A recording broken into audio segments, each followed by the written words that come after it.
नमस्कार बंधुरा मितालिर घरोया रान्ना बान्ना चैनेले सबाइके स्वागत। आज आमी बानाबो ढेঁড়সের झाल।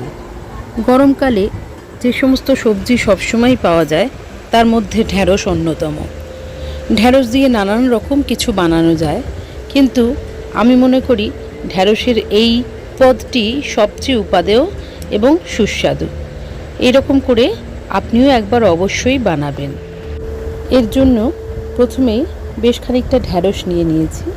ঢেঁড়সগুলো আমি খুব ভালো করে ধুয়ে একটু লম্বা লম্বা করে কেটে নিয়েছি।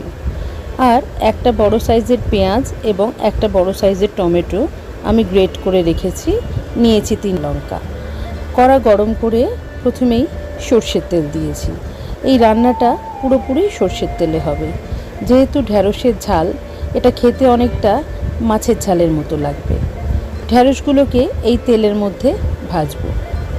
অনেক সময় বাড়িতে মাছ মাংস না থাকলেও এই ঢেঁড়সের ঝাল দিয়ে কিন্তু অনেকটা সেই ঘাটতিটা পূরণ করে দেওয়া যেতে পারে। ঢেঁড়সগুলোকে প্রথমেই খুব ভালো করে তেলের মধ্যে নেড়েচেড়ে নিতে হবে, যাতে ঢেঁড়সের গায়ে একটা কোটিং পড়ে যায়, কিন্তু খুব লাল করে কড়া করে ভাজবো না। জাস্ট গায়ে একটা কোটিং হওয়া অবধি অপেক্ষা করব। এর মধ্যে দিয়ে দেব একটু নুন, যাতে ঢেঁড়স ভাজার সঙ্গে সঙ্গে ঢেঁড়সের ভেতরগুলোতেও নুনের স্বাদটা চলে যায়। দেখুন গাগুলো হালকা লালচে লালচে হয়ে এসছে। মাঝে মধ্যে তাও নাড়াচাড়া দিতে হবে, খুব বেশি লাল করব না। এর মাঝখানে আমি কাঁচা লঙ্কাগুলো দিয়ে দেব, যাতে কাঁচা লঙ্কার গন্ধটা খুব সুন্দর আসে তেলের মধ্যে। কাঁচা লঙ্কাগুলো আমি ইচ্ছে করেই লাল রঙের দিয়েছি, যাতে ঢেঁড়সের সঙ্গে মিশে না যায়। ঢেঁড়সগুলো মোটামুটি হালকা ভাজা হয়ে গেলে এর মধ্যে দিয়ে দেব পেঁয়াজ এবং টমেটো বাটাটা। পেঁয়াজ এবং টমেটো বাটা দিয়ে আঁচটাকে মিডিয়াম করে দিয়ে খুব ভালো করে কষাতে হবে। আমি ইচ্ছে করলে ঢেঁড়সগুলোকে তুলে নিয়ে পেঁয়াজটাকে ভাজতে পারতাম, কিন্তু ঢেঁড়সের সঙ্গেই পেঁয়াজটাকে ইচ্ছে করে ভাজছি, যাতে পেঁয়াজের স্বাদ এবং গন্ধগুলো ঢেঁড়সের মধ্যে চলে যায়। যদি ভাজতে গিয়ে মনে হয় যে একটু তেলের ঘাটতি আছে, তাহলে একটু সর্ষের তেল দিয়ে দিতে পারে। এবারে এর মধ্যে দিয়ে দিয়েছি একটু হলুদ, একটু লঙ্কার গুঁড়ো।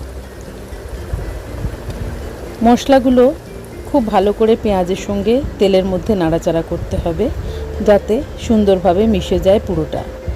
আঁচটাকে কিন্তু কমের দিকেই রাখতে হবে, তা না হলে তলায় ধরে যেতে পারে। এর মধ্যে রং হওয়ার জন্য একটু কাশ্মীরি লঙ্কার গুঁড়োও দেব। তার আগে অবশ্য দেব একটুখানি চিনি। চিনি দিলে সবজিটা নরম হয়ে যাবে এবং মশলার রংটাও খুব সুন্দর হবে।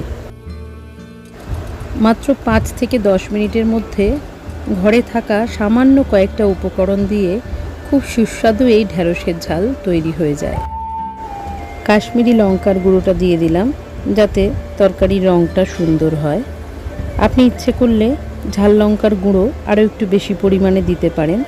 আমি আমার মুখের স্বাদ অনুযায়ী দিয়েছি, আপনি ইচ্ছে মতো বাড়িয়ে অথবা কমিয়ে নিতে পারেন।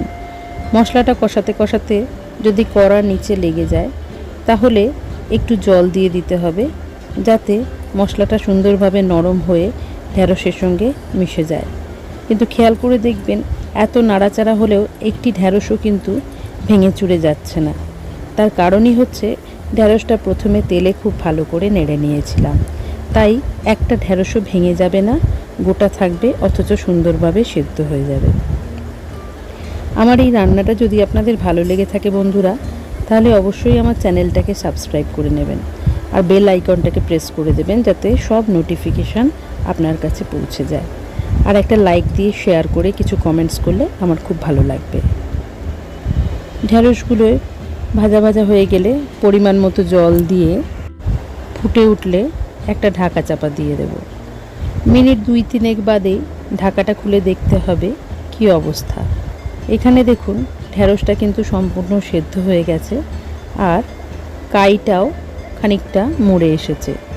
আমি আর একটুখানি গ্রেভিটাকে টানিয়ে শুকনো করতে চাই, তাই আর একটুখানি ঢাকা চাপা দিয়ে রাখবো। আঁচটাকে অবশ্যই কমিয়ে রাখবো, তা না হলে জলটা সম্পূর্ণ শুকিয়ে যাবে। দেখুন গ্রেভিটা কত সুন্দর ঘন হয়ে গেছে। আমরা মাছের ঝাল দেওয়াতে যেরকম গ্রেভি বানাই ঠিক সেই রকম ঢ্যাঁড়সের ঝাল হয়েছে। দেখুন খেতে কিন্তু অসম্ভব সুন্দর লাগে। ব্যাস একদম তৈরি। সব শেষে ওপর থেকে দিয়ে দেব সামান্য একটু সর্ষের তেল। এই জাতীয় ঝালে ওপর থেকে সর্ষের তেলের গন্ধটা ভীষণ সুন্দর লাগে। ব্যাস তৈরি হয়ে গেল ঢ্যাঁড়সের ঝাল। গরম গরম ভাত দিয়ে মেখে খেয়ে দেখবেন, আপনি তফাৎ খুঁজে পাবেন না মাছের ঝাল খাচ্ছেন না ঢ্যাঁড়সের ঝাল খাচ্ছেন। এটা কিন্তু রুটি দিয়েও খেতে খুব সুন্দর লাগে। খুব কম খরচে তৈরি, একবার অবশ্যই বাড়িতে বানিয়ে দেখবেন কিন্তু।